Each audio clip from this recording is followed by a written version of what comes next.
안녕하세요 10학년 학생 여러분, 이번 시간부터 새로운 단원인 네 번째 집합과 명제 단원을 배우도록 하겠습니다. 이번 시간에는 집합 단원의 첫 번째 집합의 뜻과 표현에 대해서 학습하도록 하겠습니다. 집합은 앞서 설명을 했던 것처럼 함수를 설명하기 위해서 꼭 필요한 개념입니다. 집합과 집합 사이의 대응관계를 함수로 설명을 해야 하기 때문에 함수에 대한 설명에서는 집합에 대한 규정이 우선이 되어야 되는 것이고요. 또 선체적으로 먼저 이야기를 하면 중점적으로 다루고자 하는 집합은 유한집합이 아니고 무한집합이에요. 원소라고 하는 것이 있고요. 그 원소 개수가 충분히 많은 것들에 대해서 다루는 것이 목표인데, 고등부 과정에서는 집합이 무엇이다, 그리고 이 집합에서 연산이 어떤 것들이 주어져 있고 연산을 어떻게 실시해야 하고 이것들이 어떤 법칙을 갖는지, 그 다음 뒷부분에서 배우게 되는 명제라고 하는 것에 대해서 집합을 사용해서 어떻게 표현할 수 있는지, 이런 것들을 좀 중점적으로 학습을 할 겁니다. 자, 이번 시간은 조금 쉽게 갈 건데요. 집합의 개념이 무엇이냐, 그리고 집합을 어떻게 나타낼 수 있느냐, 이 두 가지에 초점을 두고 수업을 진행하도록 하겠습니다. 먼저 개념 열기 부분을 보도록 하겠습니다. 다음은 어느 가정에서 재활용품을 배출한 것입니다. 헌책, 유리병, 음료 스캔, 신문지, 물통 모두 다 재활용품인데요. 첫 번째 질문을 보면 이 재활용품 중에서 종이류를 말하라고 되어 있습니다.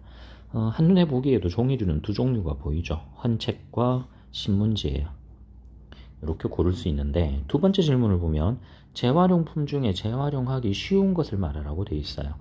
여기서 쉽다라고 하는 것이 어느 정도 쉬운 것인지에 대한 기준이 좀 모호하죠. 예. 확실하게 기준이 무엇이다라고 정확하게 찍을 수가 없어요. 예를 들면 이런 것도 마찬가지입니다. 어떤 친구가 정직하다, 얼마만큼이면 정직할까, 가치 판단이 들어가는 것들은 힘들다는 거예요. 분명하게 선을 그을 수가 없다. 그래서 우리가 이제 다루려고 하는 것들, 구체적으로 이야기를 하려고 한다면 분명히 대상을 명확하게 구분 지을 수 있는 기준이 필요한 거예요. 자, 이 기준이, 확실한 기준이 존재한다, 존재하지 않는다.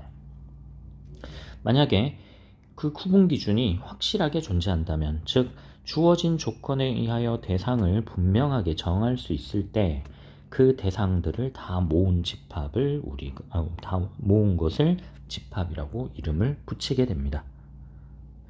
자, 그러고 난 다음 이 집합을 이루는 대상 하나하나를 원소라는 이름을 붙이게 돼요. 자, 집합 기준이 명확해야 한다. 그 명확한 기준 속에 들어가는 하나하나의 대상을 원소라고 한다. 이 두 가지 용어는 우리가 일반적으로 국어 시간에도 많이 사용을 하는데, 수학에서는 지금처럼 조금 더 엄밀하게 정의를 해둡니다. 스스로 확인하기 문제를 보겠습니다. 3보다 작은 자연수의 모임. 이것은 대상이 분명해요.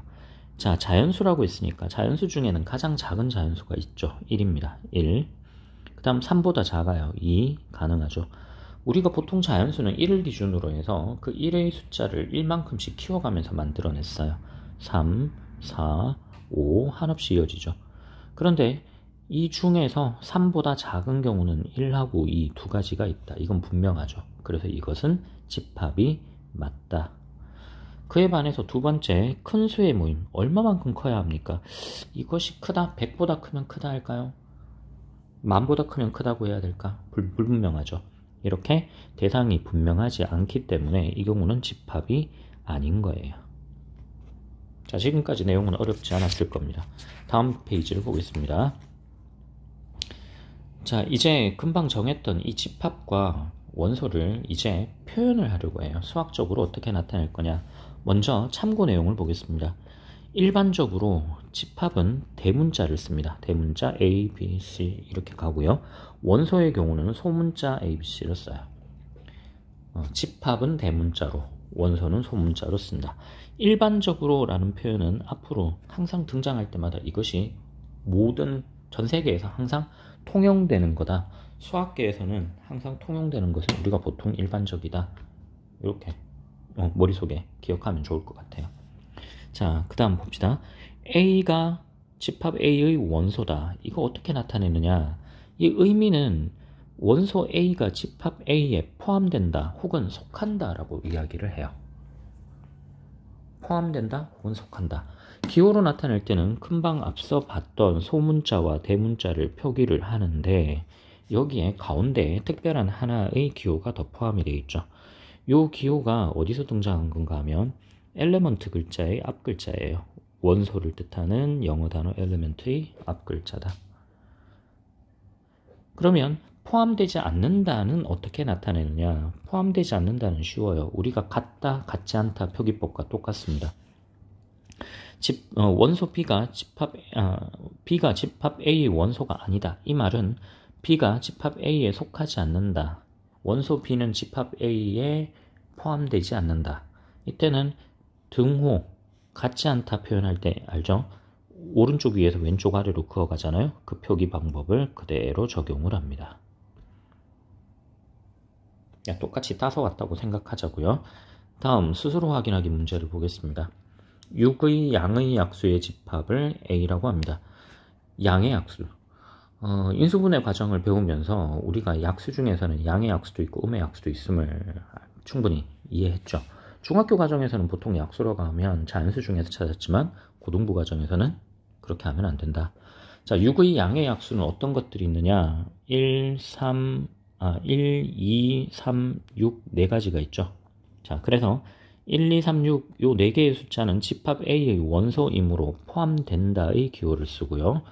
4, 5는 집합 A의 원소가 아니기 때문에 포함되지 않는다. 자, 포함된다 기호의 오른쪽 위에서 왼쪽 아래 사선을 겹쳐서 그어주면 될 것 같아요. 문제 3번, 4번도 생략하고 넘어가겠습니다. 다음 페이지입니다. 자, 그러면 이제 집합을 표현하는 방법에 대해서 배울 겁니다. 우리가 가장 처음에 집합이 무엇이냐 정의를 배우기로 했고, 두 번째가 표현 방법에 대해서 배우기로 한 거죠. 이제 그건데, 이 집합을 나타내는 방식이 크게 두 가지가 있어요. 두 가지로 나타낼 수 있다. 어떤 거냐 봅시다. 10보다 작은 홀수의 집합에 속하는 모든 원소를 요 중괄호 기호를 써서 나타내기로 해요. 요 중괄호 기호가 이것이 집합을 나타내는 기호입니다. 집합 기호예요. 그리고 이 집합 기호 안쪽에 지금 1, 3, 5, 7, 9 홀수를 썼어요. 10보다 작은 홀수의 집합이에요. 맞죠? 이와 같이 원소를 하나씩 순서대로 써서 모든 원소를 다 표현하는 방식을 원소 나열법이라고 합니다. 다시 보세요. 집합에 속하는 모든 원소를 중괄호 기호 안에 나열하여 집합을 표현하는 방법. 이걸 원소 나열법이라고 합니다. 자, 원소 나열법은 하나씩 모두 다 써 나가야 되는 거죠. 자, 참고 내용을 볼게요. 집합을 원소 나열법으로 나타낼 때 원소를 나열하는 순서는 생각하지 않아요. 그 다음 같은 원소는 중복하여 쓰지 않습니다. 이렇게 안 쓴다는 뜻이에요. 1, 3, 5, 7, 9 쓰지 않아요. 왜? 같은 1을 두 번 썼으니까. 이 1이라는 원소가 포함되면, 한 번 포함되면 끝이죠. 이건 뭐 중복해서 쓸 필요가 없다는 뜻입니다. 두 번째, 순서는 생각하지 않아요. 그런데 순서는 생각하지 않는데 가능하면 순서가 있다면 순서에 맞춰서 써주는 것이 우리가 받아들이기는 더 편해요. 지금 같은 경우에는 작은 숫자부터 큰 숫자 방향으로 배열해서 쓴 거죠. 이걸 만약에 순서가 의미가 없으니까 5, 9, 7, 3, 1 이렇게 써도 상관은 없습니다. 이 둘이 서로 같아요. 같기는 한데 위쪽보다는 아래쪽이 보기가 조금 더 편해요. 그 다음 또 하나, 집합의 원소가 많고 원소 개수가 굉장히 많습니다. 원소 사이에 일정한 규칙이 있을 때는 점 3개 찍어서 나타내는 경우도 있어요. 예를 들면 이런 경우입니다. 홀수 집합이에요. 그러면 지금 홀수 집합이라고 하면 1, 3, 5, 7, 9 원소 나열법으로 쓰려면 이거 한없이 계속 써야 되는데 한없이 계속 쓰려고 하면 끝이 없잖아요. 그래서 이 경우는 그냥 1, 3, 5, 7, 9아 2씩 커져가는구나, 이 규칙을 이 점으로 대체시켜 버리는 겁니다. 그래서 집합의 원소가 굉장히 많다. 그리고 AND예요. 그리고 일정한 규칙이 있을 때는 점을 찍어서 표현할 수가 있습니다. 자, 이렇게 표현하는 방법을 원소 나열법이라고 불러요. 자, 다음 내용 봅시다. 한편 분위기가 전환됐죠? 집합 1, 2, 3, 4 4개의 숫자를 원소로 갖는 집합. 이건 모두 5보다 작은 자연수라는 공통된 성질이 있습니다. 이 4개 숫자는 모두 5보다 작은 자연수이다. 또한 5보다 작은 자연수 중에 1, 2, 3, 4 빼고 없죠. 완전히 일치하네요. 이 둘이. 자, 이럴 경우에 다음과 같이 나타낼 수 있습니다. 무슨 의미냐? 집합에 x라는 원소가 있어요. 그 다음에 설명을 붙입니다. 이 x는 5보다 작은 자연수입니다. 이렇게 나타낼 수 있다는 거예요. 그러면 위에서 봤던 숫자 1, 2, 3, 4를 포함하는 집합과 이 아래 x는 5보다 작은 자연수들의 모임이라고 하는 것은 둘이 일치하죠. 그래서 이와 같이 나타내는 방식을 원소의 공통된 성질을 조건으로 제시하여 나타낸 것이다 라고 해서 줄여서 조건제시법이라고도 표현을 합니다. 그러니 앞서 봤던 홀수 집합 있죠. 이 경우는 이렇게 나타낼 수 있는 거예요. x들이 모인 거다. 뭐냐? x는 2로 나누어 나머지가 1이 되는 자연수. 이렇게 이름을 붙여주면 둘이 같은 집합이 되는 것이겠죠. 이 둘이 같은 집합이 된다. 자, 이와 같이 공통된 성질을 조건으로 제시한다. 다시 하나 더 이야기를 아까 붙였습니다. 공통된 성질로 제시된 모든 것들이 다 있어야 돼요. 이 안에. 빠짐없이 다 있을 때. 5보다 작은 자연수라고 하면 1도 있고 3도 있잖아요. 이건 요 위쪽하고 아래쪽이 완전히 일치하진 않죠. 2사가 빠졌으니까. 요거까지는 감안을 하자고요. 자, 해설이 여기에 약간 더 붙어 있습니다. 보세요. X 원소를 대표하는 문자이다. 뒤쪽은 원소의 공통된 성질을 그냥 읊어준 거예요. 글귀로 만들어준 거다. 자, 두 가지 방법을 배웠습니다. 원소 나열법과 조건제시법. 얼핏 보기에도 무한집합을 설명을 하는데 뭔가 규칙성이 있다면 그 규칙성을 점으로 찍어서 표현하는 이 원소 나열법보다는 상세하게 써버리는 것이 오해의 소지를 줄일 수 있겠죠. 상황에 따라서 조건제시법이 나은 방식인 경우도 있고 또 어떤 경우는 아주 간단한 형태라면 그냥 원소 나열법이 훨씬 좋은 경우도 분명히 존재합니다. 자, 여기까지 이제 잠깐 자르고요. 자, 이제 다음 내용으로 넘어가겠습니다. 다음은 이 왼쪽에 보이는 이 수학자 벤에 대한 설명이에요.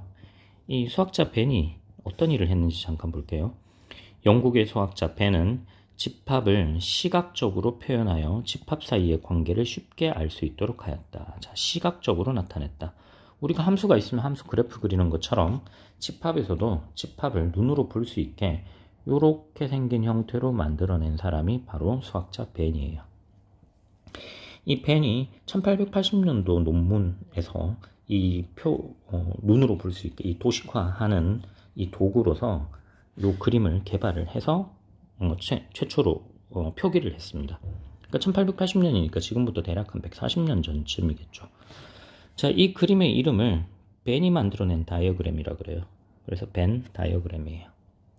이 벤 다이어그램이라고 하는 것은 앞으로 우리가 문제를 풀 때마다 굉장히 유용하게 쓰입니다. 항상 어떤 집합을 보면 그 집합을 가지고 이렇게 그림으로 나타내겠다 하는 걸 항상 잊지 말고 나중에 정말 자주 쓰인다. 요것만 지금 가지고 뒤쪽에 문제 풀어갈 때 한번 이용을 해보자고요. 문제 5번, 6번 역시 생략하겠습니다. 다음 페이지 넘어갑니다. 자, 그러면 이제 다음 내용이 한 가지가 더 있는데요. 집합의 원소 개수는 어떻게 나타냅니까? 원소 개수가 몇 개입니까? 자, 집합 원소 개수를 다음과 같은 기호로 표현을 합니다. 아까 집합 자체를 표기할 땐 중괄호였죠. 지금은 A라고 하는 집합에 대해서 양쪽으로 소괄호 그리고 앞에 넘버를 뜻하는 n이라는 문자를 씁니다. 그러면 이것의 의미가 집합 A의 원소의 개수가 돼요. 앞으로는 표기를 이렇게 합니다. 예를 들어서 집합 A가 원소 1, 2, 3, 3개가 있다. 그럼 A 집합의 원소의 개수는 3이에요. 이 3개예요. 자, 그 다음 또 하나. 원소가 그러면 없는 집합도 있느냐? 있어요. 이건 공집합이라고 합니다. 선생님이 배울 때는 이런 표현도 배웠었고요. 이 표기도 된다고 배웠어요. 요즘도 이게 두 가지가 혼용돼서 쓰이긴 하는데 현재 교과서에서는 이 두 번째 표현보다는 먼저 주어진 이 표현을 씁니다. 공집합에서 이 공자는 비어있다예요. 빌공자예요. 선생님 어릴 때 이걸 가끔씩 공이라고 읽는 어른들이 있었습니다. 비어있다는 의미예요. 근데 공과 0은 좀 달라요. 어떤 의미가 있는가 하면 이 숫자 0의 의미는 첫 번째가 금방 설명했던 이게 비어있다예요. 비어있다. 없다. 비어있다. 근데 이것보다 더 중요한 의미가 이거 자리를 알려줘요. 자릿수. 자릿수 계산에서 꼭 필요해요. 무슨 뜻이냐? 여러분들 숫자 10하고 숫자 1하고 다르죠? 숫자 10에서 0을 지워버리면 이게 10이라고 읽힙니까? 아니죠. 이때 이 0이 뜻하는 것은 뭔가 하면 0 자체가 문제가 아니라 0이 아닌 이 숫자, 이 1이 어느 자리에 있는지를 알려주는 역할을 해요. 나머지 숫자들의 위치를 알려준다. 그래서 보통 수학에서는 이걸 위치적 기수법이라는 표현을 써요. 자, 그래서 이걸 0으로 읽지 않고요. 이걸 0으로 읽습니다. 0. 그런데 지금은 원소가 하나도 없는 집합, 원소가 단지 없다, 비어있다라는 의미로만 쓰이기 때문에 0집합이 아니고 공집합이라고 표현을 하게 돼요. 자, 그 다음 이 공집합의 경우는 원소가 그럼 몇 개냐? 하나도 없다, 없기 때문에 0으로 정합니다. 우리가 0으로 정해둡니다. 자, 참고 내용을 보겠습니다. 원소가 유한계, 한계가 있어요. 100개면 100개, 1억개면 1억개. 자, 이걸 유한집합이라고 해요. 한계가 있는 집합, 원소의 개수에 한계가 있다. 그러므로 공집합은 유한집합이죠. 원소 개수가 0개이기 때문에. 한편 원소가 무한히 많은 집합을 무한집합이라고 합니다. 가장 대표적인 집합이 자연수 집합이에요. 자연수는 통상적으로 내추럴 넘버라고 해서 n으로 표현을 많이 하고요. 정수 집합은 독일어 잘라내서 온 이 z라고 많이 씁니다. 유리수 집합은 몫을 의미하는 quotient q를 따서 오고요. 실수 집합은 real number r로 쓰고요. 복소수 집합은 우리가 앞서 배웠던 complex number c로 표현을 많이 합니다. 순서대로 자연수 집합, 정수 집합, 유리수 집합, 실수 집합, 복소수 집합이다.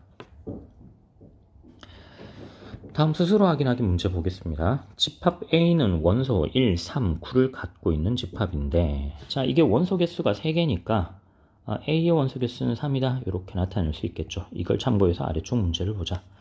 집합 B는 X를 가지고 있는데 X는 뭐냐? 0보다 크고 1보다 작은 자연수 없죠. 비어있네요. 원소가 하나도 없어요. 공집합이에요. 그래서 공집합이므로 원소의 개수는 0개다 라고 쓸 수 있겠네요. 문제 7번 여러분들이 읽어보면 될 것 같아요. 자, 마지막 수학영역 기르기 같이 한번 봅시다. 다음 중 옳지 않은 설명을 한 학생을 고르고 그 이유를 설명해보자. 상윤이 이야기입니다. 공집합은 원소가 하나도 없으니까 다음과 같이 나타냅니다. 맞는 말이죠? 자, 이건 앞에서 이미 충분히 설명했습니다. 다음 두 번째. 이건 뭘까요? 집합기호 안에 숫자 0이 들어있어요. 0은 원소죠. 이건 원소니까 이 집합에 대한 원소 개수는 0이다. 혜영이 말이 틀렸어요. 원소 몇 개 있죠? 1개 있죠. 그래서 이건 0이 아니고 1이 되어야 합니다. 태호 이야기를 볼게요. 원소 0을 갖는 집합, 원소 0을 갖는 집합, 원소 몇 개? 이거 1개예요. 원소 1을 갖는 집합, 원소 개수 1개. 태호 말도 맞네요.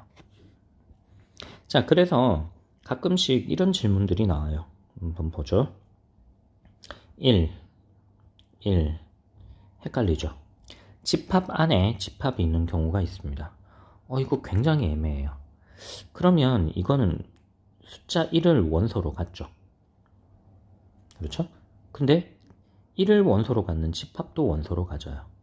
애매하죠. 그런데 이 둘은 분명히 대상이 다릅니다. 자, 집합을 원소로 갖는 집합을 나중에 멱집합이라는 이름으로 배우기도 합니다. 요 관계가 약간 애매해서 선생님도 고등학교 1학년 과정에서 이거 처음 배울 때 요거 되게 주의해서 많이 봤던 기억이 나요. 자, 앞으로 이런 것들 등장하면 같이 한번 해봅시다. 자, 이번 시간은 집합의 첫 단원 시간이었습니다. 다음 시간에는 집합 사이의 포함관계, 어느 집합이 어느 집합 안에 쏙 들어가더라, 관계가, 위치관계가 어떻게 되는지를 배우도록 하겠습니다. 자, 지금까지 수업 듣느라 고생 많았습니다. 다음 시간에 봅시다.